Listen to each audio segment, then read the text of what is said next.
શહેરમાં આર્યવાન રેસિડેન્સીમાં દૂષિત પાણીને લઈને સ્થાનિકોમાં ભારે રોષ ફાટી નીકળ્યો છે। છેલ્લા કેટલાક દિવસોથી રહેવાસીઓને ગંદુ અને દૂષિત પાણી મળતું હોવાના કારણે લોકોમાં અસંતોષ વ્યાપ્યો હતો। અનેકવાર ફરિયાદો કરવા છતાં કોઈ યોગ્ય કાર્યવાહી ન થતાં આજે સ્થાનિકોએ ઉગ્ર વિરોધ નોંધાવ્યો। દૂષિત પાણીને કારણે લોકોમાં રોગચાળો ફેલાવાની ભીતિ ફેલાઈ છે। સ્થાનિક રહેવાસીઓએ સમસ્યાના નિરાકરણ માટે રોડ પર ઉતરી ચક્કાજામ કર્યો હતો। 150 ફૂટ રિંગ રોડ પર મોટી સંખ્યામાં લોકો એકત્ર થઈ થાળી વગાડી માર્ગ અવરોધી વિરોધ પ્રદર્શન કર્યું।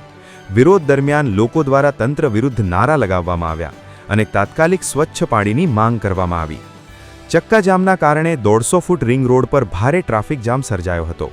વાહન ચાલકોને લાંબા સમય સુધી મુશ્કેલીનો સામનો કરવો પડ્યો હતો।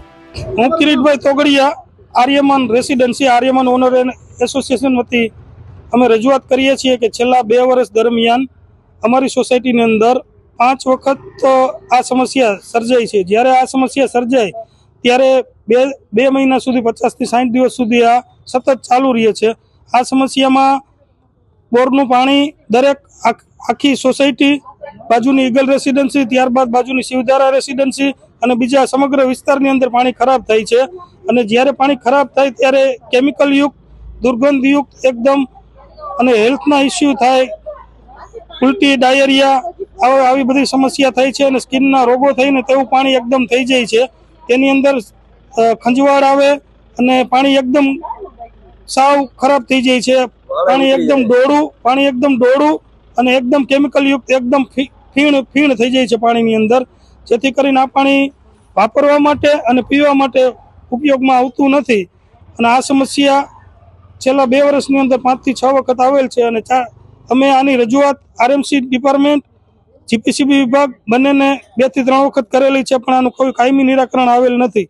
આ લોકો જ્યારે સમસ્યા આવે ત્યારે આ લોકો ગટર સાફ કરીને મેઇન લાઇન, રોડ ઉપરની મેઇન લાઇન છે એ સાફ કરીને કાર્યવાહી પૂરી કરી દે છે અને મેઇન લાઇન સાફ કર્યા પછી 30 થી 35 દિવસ પછી પાણી નોર્મલ થાય છે।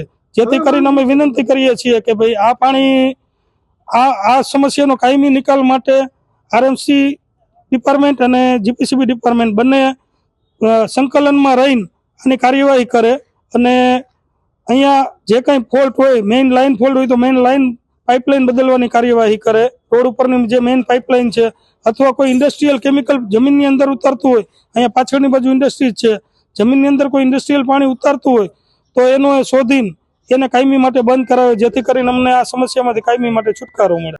સાંજ સમાચાર ફેસબુક પેજને લાઇક કરો, વિડીયો શેર કરો અને વધુ વિગતવાર સમાચાર માટે sanssamachar.net વિઝિટ કરો।